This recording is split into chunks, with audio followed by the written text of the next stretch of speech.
one time I was on, I can't remember who it was. Oh, here we are. Here we are live. Yay. Good morning. Good morning. Good morning to the Diamond Factor Experience group. This is I'm your host. Well, one of the hosts, Barb, will be here. The other part of the beanies will be here soon. Anyways, I'm Barbara Loonan Ellison, and I am your personality pro because personality drives reality. And I am so excited to have my good friend and buddy, Emily Schul here.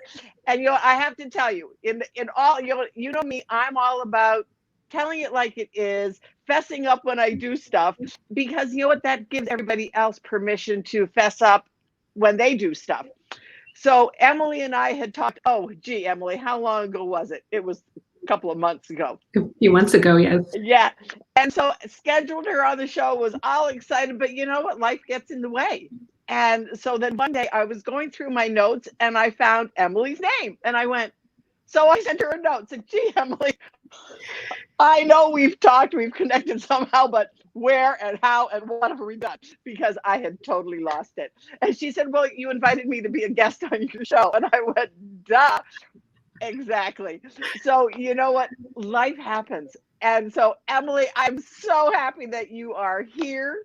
And we're just going to have you introduce yourself and tell our audience here. And if you're here in the Diamond Factor group, let us know that you're here. Barb is going to be watching the comments and stuff. But if you're here on a replay, let us know you're here on the replay also, because this is going to be fun. Because we all talk about money. And yet we all don't talk about money. So that's what we're going to be talking about today with Emily. Emily, welcome, welcome, welcome to the show. Thank you so much, Barbara. Thanks for having me. I'm really excited to be here. So I'm Emily Schul. I'm a certified money coach, and I work on the emotional and behavioral side of money. I can work with clients on the practical side, but this is always where we start with the emotions and behavior, because that is what drives all of our financial decisions, whether we realize it or not. So we always start in that area. Right. And I work with individuals and couples to help them understand their relationship with money so that they can earn and manage and enjoy their money without all the anxiety and stress that comes with it. Right. So what started you for yourself on this journey? Yeah, I had always been interested in money and personal finance and also personal development. And I really feel like this combines both of those two worlds. It's really the intersection of them. And so I never worked in personal finance, but it had always been such an interest of mine. Like I always read as much as I could around it ever since I was in my 20s. And I found myself in a lot of credit card debt, a very common situation. And I just remember being on the edge of my bed, balancing my checkbook one night and realizing I couldn't afford the minimum payment on my credit card that month. And I just got really scared. And I thought, okay, I just need to do something about this. And so I started reading everything I could.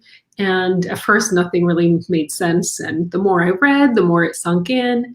And I was able to get myself out of debt and on a good financial path. And it's funny because if you asked me what my money story was just until a few years ago, I would have, said that was the crucial turning point in my money history, in my money life. But I didn't realize at that time how lucky I was, because I had grown up with parents who were pretty good with money, my father especially, and he always managed to save and, take care of himself and the family. And I grew up with an allowance, and my parents were pretty hands-off around money. I was also lucky that I was born with a conscientious temperament or personality, so I could naturally save money. So all of these things really worked in my favor. And so when I was at that moment on my bed, really scared and thinking, oh my gosh, I need to do something about this, I was in a position to be able to, because of all those things that happened that of people and even financial professionals think, oh, well, I've always been good with money. People just need to learn the mechanics of it. They just need to learn the formulas. And once they do that, they'll be good with money. But that is not always the case. Often it's all this stuff that happens when we're young that prepares us either to be able to handle money well or not. And so that's the stuff that I dive into. So long story short, eventually I earned a master's degree in family financial planning, and I thought I was going to be a financial advisor. So this was about 6 years ago that I think I began the program. And as I was taking my courses, I realized that a lot of my classmates who were in the financial profession, either as educators or insurance salesmen or financial advisors, they often were very focused on the solution being a financial solution. So to every financial problem, they thought there was a financial solution. And that's not true. Often it's a behavioral or an emotional solution to the problem. And so I just thought, oh my gosh, this whole realm of money, this emotional part is missing. And so I became more interested in that. I looked into that more, and I trained at the Money Coaching Institute. And that taught me a specific method of working with people to understand their relationship with money, understand their money history, to go way back to the emotional origin of why they're acting the way they are. And then once they identify that, then finally they're able to make a change, because it's so frustrating. So many of us have financial goals that we try to work toward. And it's like, I just thought of this metaphor today. It's like this island with a box of treasure, our financial goal there. We can see it. We know the path there. It is in a straight line. But our behaviors that are subconscious are the current that keep us from getting there. So every time we go an inch forward, it pushes us. Behaviors are, what those beliefs are that we're not cognizant of now. Right. We can't do anything to get forward to our goal. Yeah, I know for myself, I look back on, I always thought I was a saver because my husband was a saver. So I did the books, the practical part of it, but he was the saver. So it was like, I just kind of ran the decisions by him and that kind of things. And so that worked.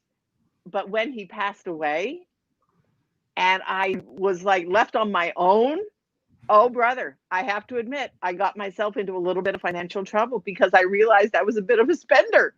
And if the money was there, it went. And it was like, Yeah. And then all of a sudden it was like, okay, Barb, let's stop here. You need to really re-examine where you are and put in some of the practical. But I had to also deal with the fact that, oh, Barb, yeah, maybe you're a spender.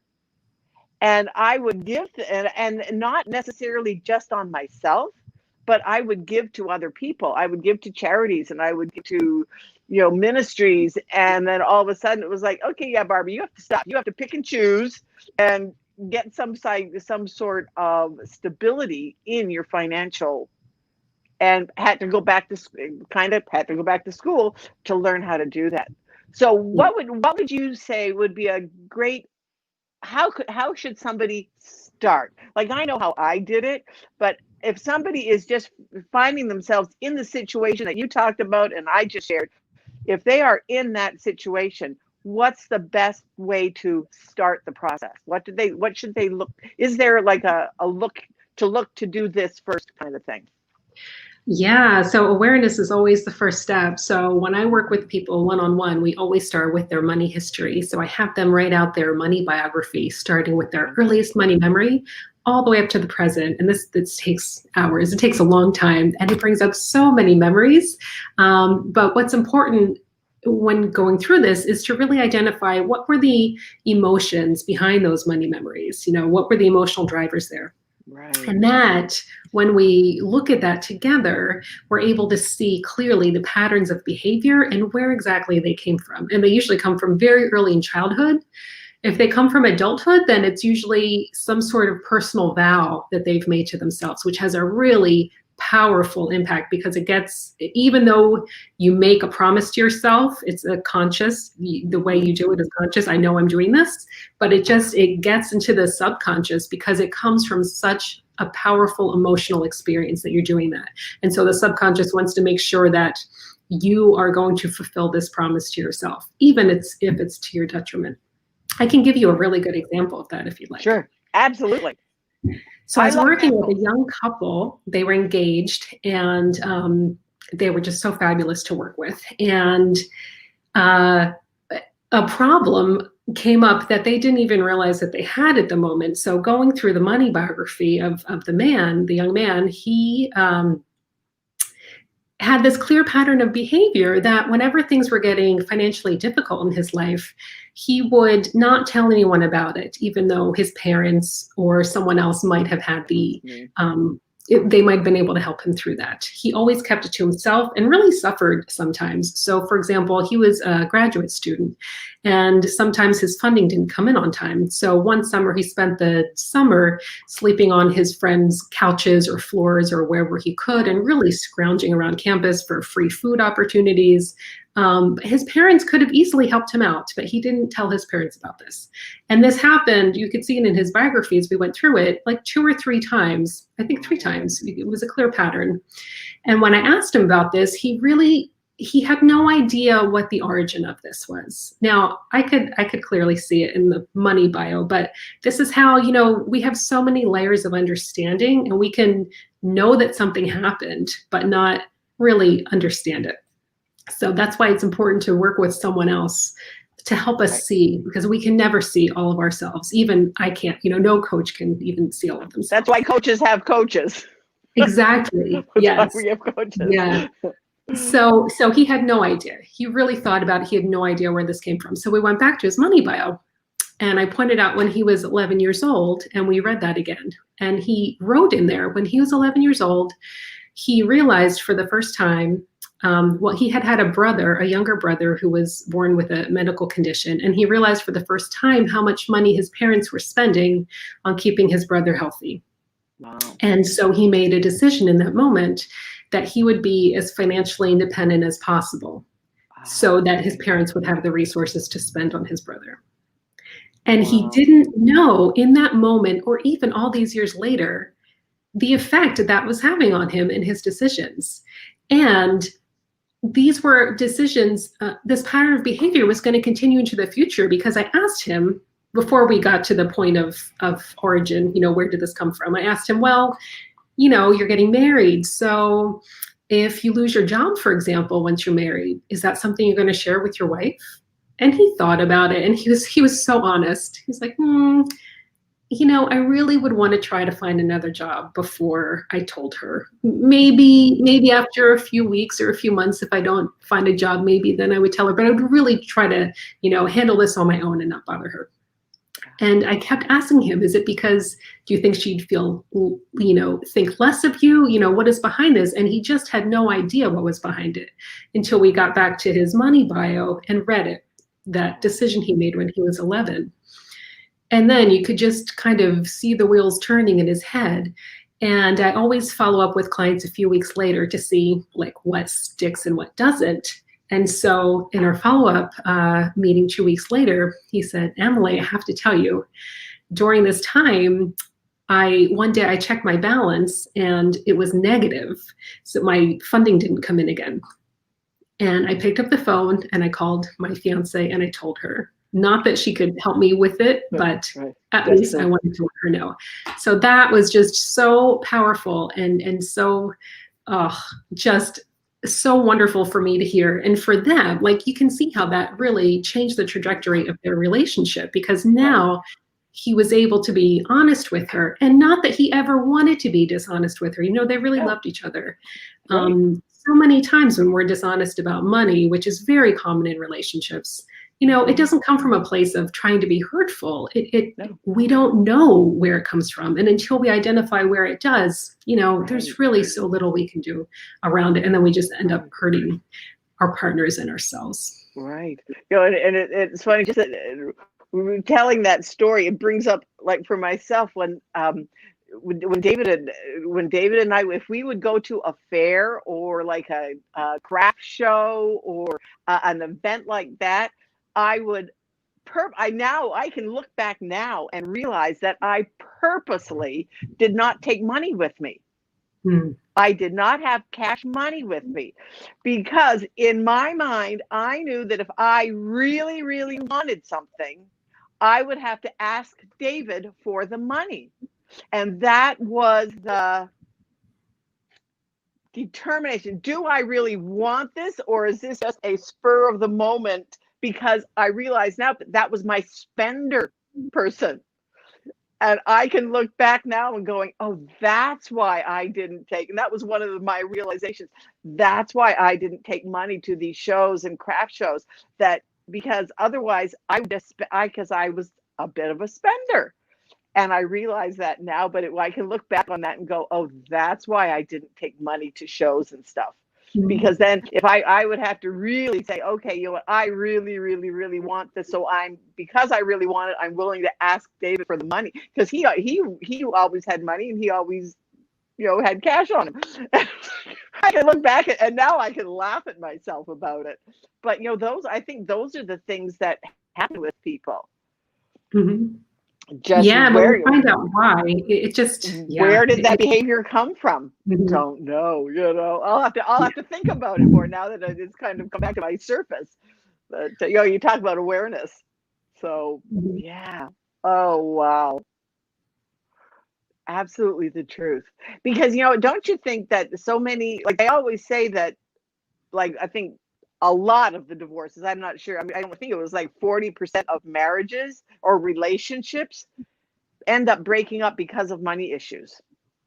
Do you think that's a fair statement? Yeah, many do. I mean, that is absolutely a factor in a lot of relationship breakups, money, because money, it triggers our most basic sense of fear and safety. And so when you don't feel safe and comfortable around money in a relationship, I mean, what else is there? Right. I've got a question and I don't know quite how to say it. Anyways, well, let's just go on because it'll come back to me eventually. That's one of the things about this show, is that, what? Okay, I've just gone blank. Great, that happens to me all the time.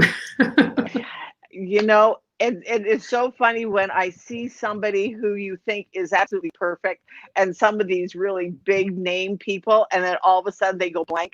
And it's like, yeah, okay, fine. Yeah, I went blank. Oh, done.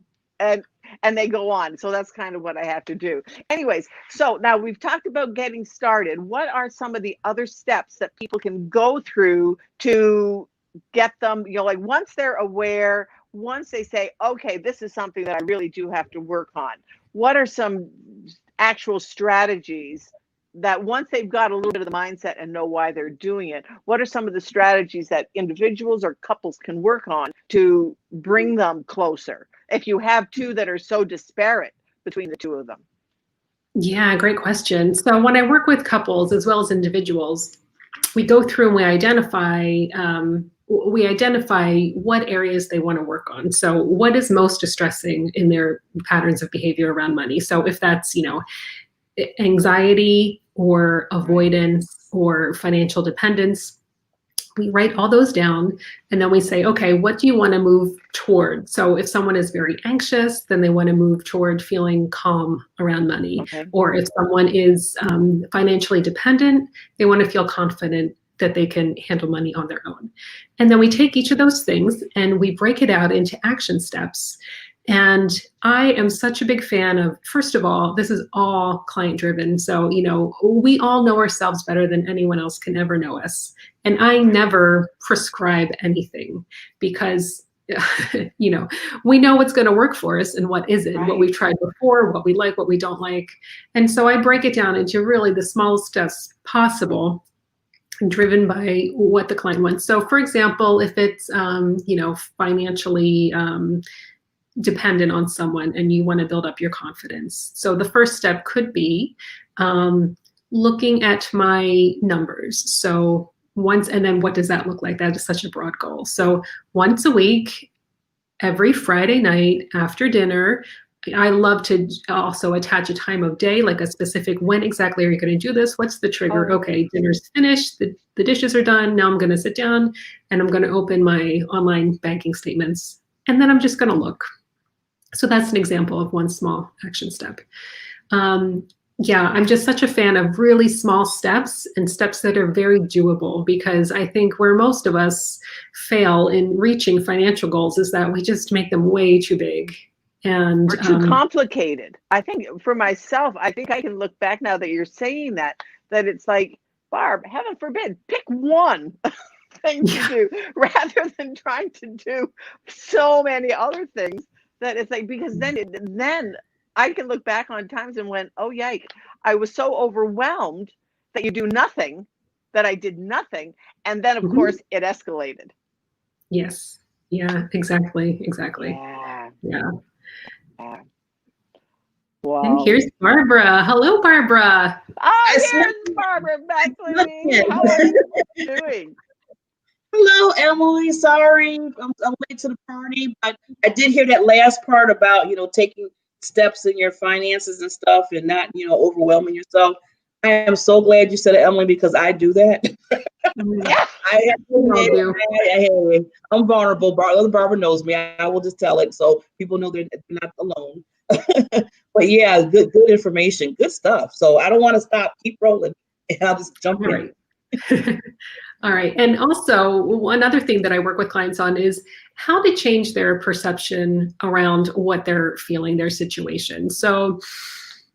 So many times, we get really overwhelmed when it comes to our finances, because it is so important, because it touches every aspect of our life, and because it's a basic need, money in order to eat, in order to live and survive.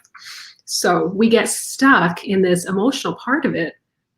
And the problem is, when we're there, when we're feeling really anxious, overwhelmed, fearful, resentful, angry, we can't make logical decisions to move us out of there. So that's all of the emotions are in the limbic part of our brain, which it doesn't operate with the rational part of our brain at the same time. So those two things, you're either feeling your emotions or you're thinking logically, and the two things can't really happen at the same time.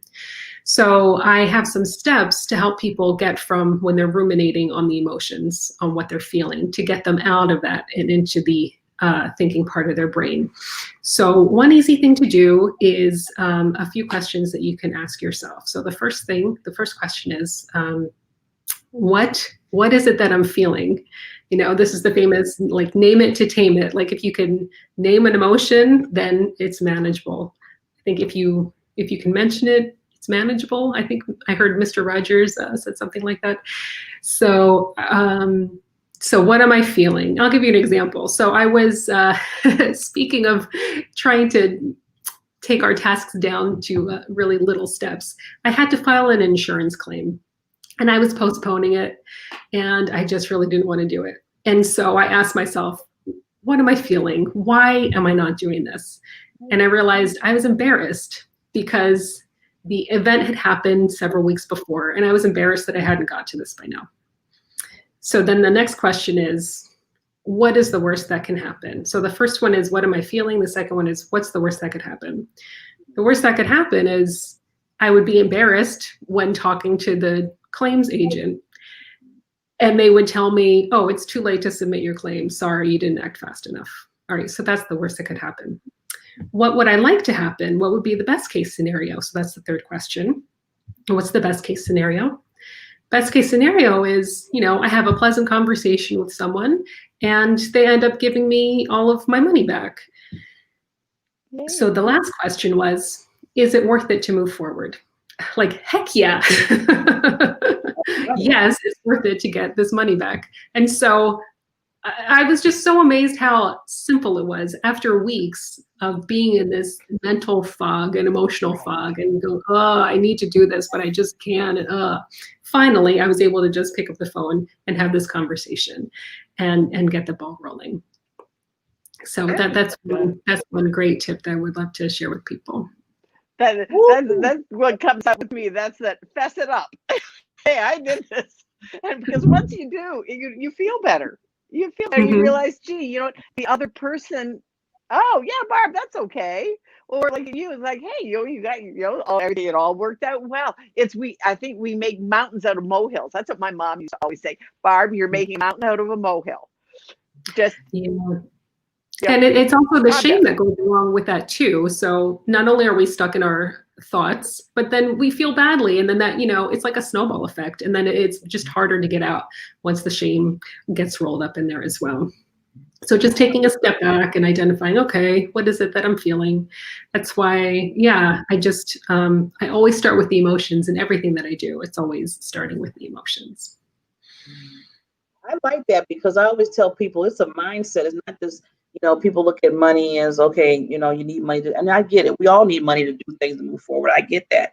But if you have that mindset, then to see what money is about, it's not just the dollar. You have to make sure that you understand what it's all about. And if you don't, you can get caught up in, okay, I feel ashamed, or if people know that I, might have to claim bankruptcy or whatever, then, oh my God, my world's going to turn, but then you have to step back and say, okay, what is, like you just said, Emily, why am I feeling this way? Why am I really feeling this way? Is it because everybody else around me, I'm thinking about them? Or is it something deep inside here that maybe, my parents didn't teach me how to do it. Now I'm older now, and I got to learn how to balance. I got to learn how to understand how to take care of accounts and stuff like that. And I think when that starts to come out, then you say, okay, now I have the awareness. Now I know what I'm lacking. Let me see what I need to do to get to the next point of that. Yeah, exactly. Yeah. Mm-hmm. Right. I think for me, one of my things was I was always afraid to look at my numbers, like my business numbers. And it was like, and I think in subconsciously, it was like, well, what if they're not good? So I'm just going to ignore them. I'm just going to ignore them. And it's like, yeah, that doesn't work. That's so common. But yeah. But I think once I said that, I can't even remember when I said, I was in a group, and once I said that out there, that I am so afraid to look at my numbers because they're just so bad, and almost to the majority of the group, they all said, well, welcome to my world. All of us said the same thing. And you know what? Especially women. A friend of mine does financial literacy for women, and it's the middle-aged women that we don't know our numbers, and we're afraid to look at them. And it was like, oh, yike, because we're not taught. And there's that stigma. But yeah, Barbara, I'm glad you brought that up, because I was going to ask Emily that question too, because I'm on another platform. It's called Celebrate You. And every year we have a financial workshop boot camp, and we go through this struggle. And when we're promoting it, because it's a 4-hour workshop to talk about everything dealing with finances, from budgeting to understand your credit to understanding the mindset of it, like I said before. And it was like we were pulling teeth with the women to get them to come, to get them to talk, to get them to sign up for it. And it's like, we want to give you awareness. We're not sitting there saying, put like a little, say, you didn't do this, or you have this amount of money. We wanted just to plan out. And we were just trying to, we were kind of like, okay, what is it? Because men, they're so easy to do the fight. I mean, they just do what they do with that. But us as women, it seems like it's really weird how we stay away from that. We could talk about everything else, but then when it comes to finance, talk about money. Yeah, it's kind of like, oh, okay, now you have to open up something. I don't want to go there. Yeah, well, it's a snowball of lack of confidence mixed with shame, and then it just keeps growing and growing, and it prevents us, and especially if you've tried in the past, you've tried to learn something, and it just hasn't stuck, then you just feel, hopeless sometimes. I've tried this before, it's not going to work. Oh, every time I just feel bombarded and overwhelmed when I hear all this money talk, and I just lose it and I just can't concentrate. Yeah. So yes. So separating that shame and just realizing, okay, I need to understand where all this anxiety is coming from in the first place and what I can do to move forward. Yeah. Right. I'll go out and buy me And and a lot of the programs out there and the gurus out there, their approach is often shaming, the way that they talk about people who don't have their act together. It's not nice. It really is shaming, and it makes people less likely to admit that, that they need help, or to to know where to go to a place that they feel safe and that they can admit all the stuff that has happened in their past and find a way forward. They're just stuck in this, oh, I should be doing this better. Everyone else is doing this but me. What's wrong with me? Well, that's the key. What's wrong? That's the question. I can say so many people that I work with too. What's wrong with me that I can't get to this? Mm-hmm. And then it just snowballs into that dejection and feeling that, why can't I? What's wrong with me that I can't do this? Yeah, and that's always my message to everyone is there is nothing wrong with you. There is a reason. There's a reason why you are the way you are in this moment of time. You just need to understand what that reason is. And it often goes back to our subconscious. It goes back to experiences that we had in childhood, and they shape our behavior today. So I'll give you a quick example of that. So many women that I work with have an early money memory. One of their first money memories is of asking for something and being scolded. So I had one client who was in business for herself, and she has a lot of money anxiety. And one thing she mentioned is that she has a hard time charging what she's worth and having those conversations with clients.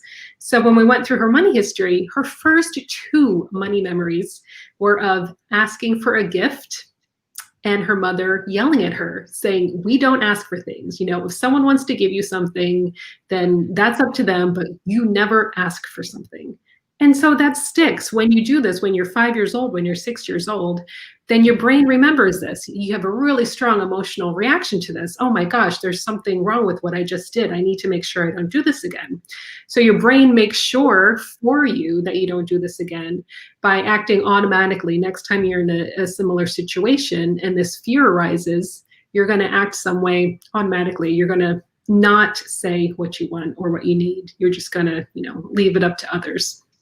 And then that's where a lot of this passive aggressive behavior comes in too. And women who try to control situations, but in a sort of not in a place of power, but kind of in a backhanded way, and using money to try to get what they want, but not directly. And that's very common too. Like I have money archetypes that I use with clients to help them identify where they are with money, and the martyr is one of them, and it's very, very common among women, and for good reason. I mean, just historically, women have not been able to, it's not been safe for women to exercise their power. We're physically smaller than men. We need to read the emotions of people to keep us safe. And so we need to get our needs met through a different way. Historically, things are very different now, but we still have the same patterns of behavior there. Yeah. And don't you think part of it is that we're brought, like I know I was brought up that the man is the breadwinner. Mm-hmm. You keep the woman, like I kept the books, but the man was the breadwinner. Yeah, absolutely. And that's such a strong, and even if that wasn't overtly said, right. And even if, in my old house, in my own household, both my parents worked, but it was clear that my father was the one who earned most of the money and my mother didn't. And I did fall into that, even though I was raised to believe, I should be independent and that partnerships were equal. When you grow up looking at this model, you can't help but buy into that and have that as part of your money beliefs. Right. So now, the question, Emily, I want to ask, both of you, because now you're saying, a lot of things happened when we were younger. Because I even remember when my mother used to tell me, "Don't do that. Don't ask her for that." And she would even go to the point of, "That's embarrassing. You're asking for a few dollars for something. Don't do that here. If you need something, you come to me or your dad." So she would scold me on that. Because she said, don't go outside this bubble of us, because they shouldn't have to deal with you and money and stuff. And now that was like in the 60s, 70s. So now we're into the 2000, we're in the millennium stuff. And I know there's probably a different dynamic probably in the household, because now mother and dad has to work. It's not just the dad, the breadwinner, and the mother stays home and cooks. It's more so like we both are working. We most might be equally getting the money, or sometimes the mother now is making more money than the dad. So with that happening now, do you think that the dynamics of people understanding that money set changing in a better way, especially for women, more I so think than today? Yeah, I think it makes it more important for people to understand the money beliefs that they carry and they're not even aware of. Because in that situation like that, both partners could be earning the same, or maybe the woman is earning more than the man, but they both still probably carry a lot of this belief that, oh, but this isn't quite how it should be. And even if they don't want to believe that, and even if they don't realize that they're believing that, most people do, because it's such a strong component in our culture and was probably a strong component when they were growing up as well. So being aware that that dynamic is there, because it influences how they interact with each other and everything in that relationship and the household. Yeah. And I think it's good to know that, because with children, we all raise up, like you said, we look at our parents and what they do. That's our example.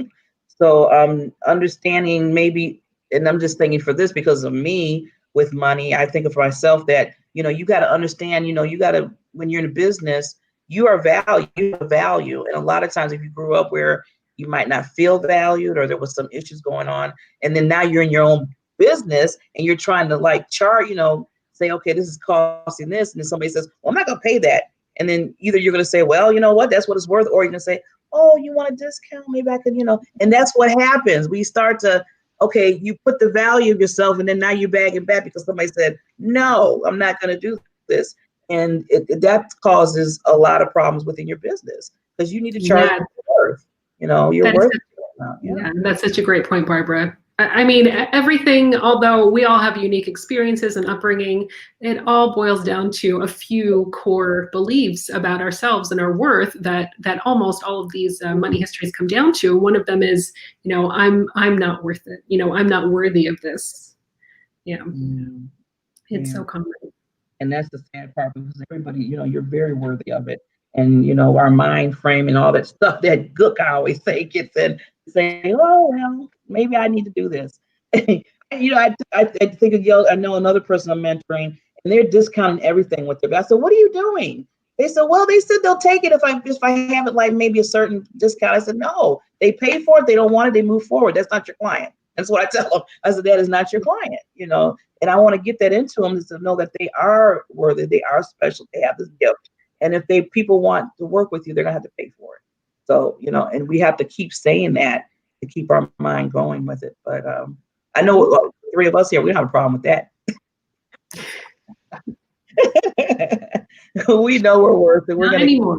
Not anymore. It's funny, but and Barbara, you were saying this earlier about how coaches need coaches, and how none of us can see all of ourselves. And when I first started in my business, I was actually reluctant to talk about the money part of it until someone pointed it out to me. Like, there was still this tendency for me to believe like, oh yeah, but this isn't about the money. Like, it's not about earning money. Well, what the hell's wrong with earning money? That is a good thing.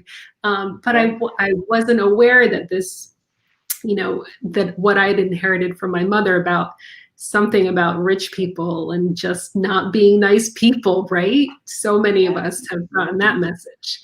I didn't realize that was still part of the beliefs that I was carrying around that I needed to examine. Yeah, absolutely. Absolutely. Yeah. Well, this was wonderful. I'm glad I came to the party. I was late, but now I enjoyed the party.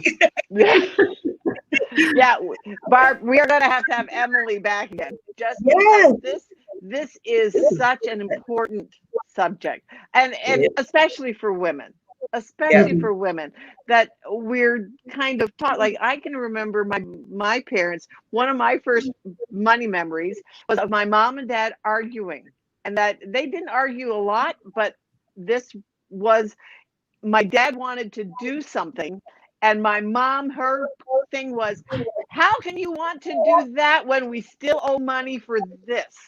I heard that too.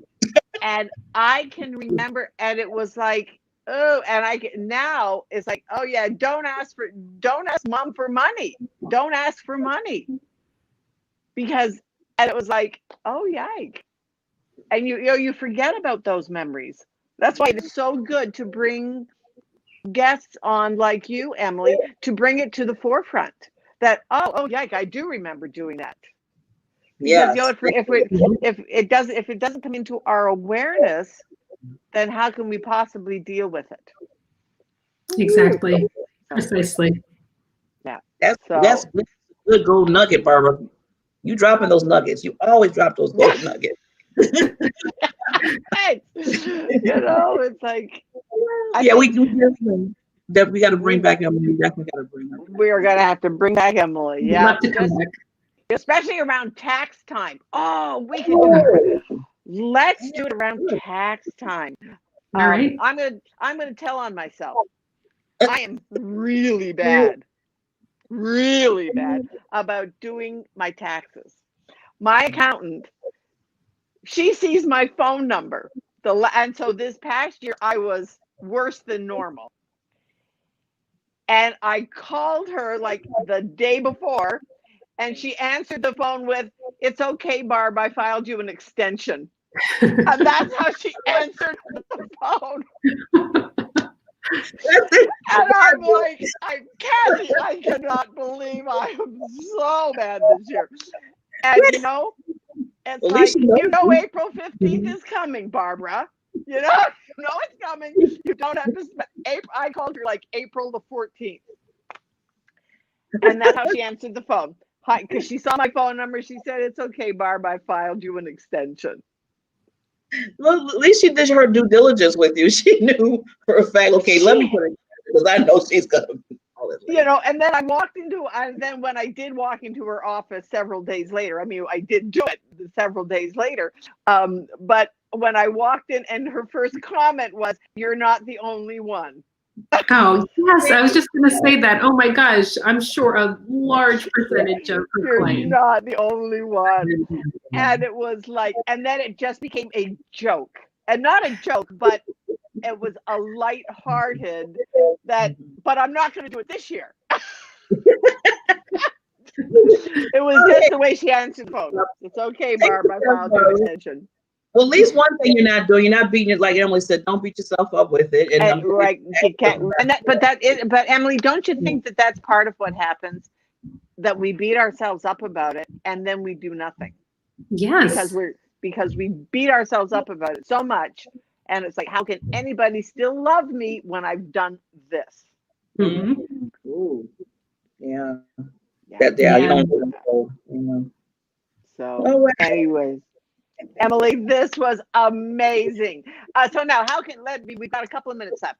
How can people get in touch with you? What's the best way to get in touch with you? Yeah, thank you. In fact, I just realized I don't think in the beginning I even told the name of my company, which is Me, Myself, and Money. I still have learnings. I still have. So I'm Emily Scholl, Me, Myself, and Money. And you can go to my website, www.memyselfandmoney.com, and spell that A-N-D. And I have a money type quiz. If you're curious what your current behaviors are around money, then you can take the money archetype quiz, and you'll get your results instantly. And if you choose to have a consultation, then I actually send you a little video explanation as well with some more information. So that's fun. And I have a resources page, all kinds of things on my website. So yes, check it out. And I also have on my resources page a guide to take you from anxiety to action. So if you're ever you're really anxious about something in particular, say you can't make your rent payment, or you're really anxious around money, this is a guided exercise that will help you get through it and actually move you into an action step. Cool. So you can find that on my resources page. Oh, awesome. I'm going to her website as soon as we end so I can do that. This So is thank perfect. you. Yeah. So It's such a powerful subject. Such a powerful subject. You know what? I tell people right now, because I do this a lot of times. Go to her website. If you feel any kind of anxiety or anything about money, take it for yourself, because I feel like it's best to know, like we said earlier, to be more aware of what's going on so you can take the next step instead of sitting back and saying, well, I'm scared, fearful, or whatever. Don't be fearful. This is a part of your life that, you just need to tell yourself, hey, I just need to learn and grow. That's all it was all about. So when you Exactly. don't, And it it gets doesn't worse. even matter how much money you have. I also work with people who have millions, but they just can't enjoy it. So anyone who has an uneasy relationship with money can benefit from this. Yes, definitely. Thank you, Emily, so much. We are definitely going to bring you back. Barbara, thank you as always. You always are so awesome, awesome lady. Hey, we're a good team. We are a good team. So yeah, I'm Barbara Ellison, your personality pro, because personality does drive reality. And personality does impact how you think about money too. See? Yeah. So it's it affects everything. It affects everything. Yeah. So on our next show, we'll be talking about the different types of money. That I love the 4 archetypes. Because there's the spender and the martyr and all the. We'll talk about that next time. That would be very cool. Yes. I look forward to it. Okay, thank you, ladies. Everybody, keep that smile going today. Bye. Have a good one.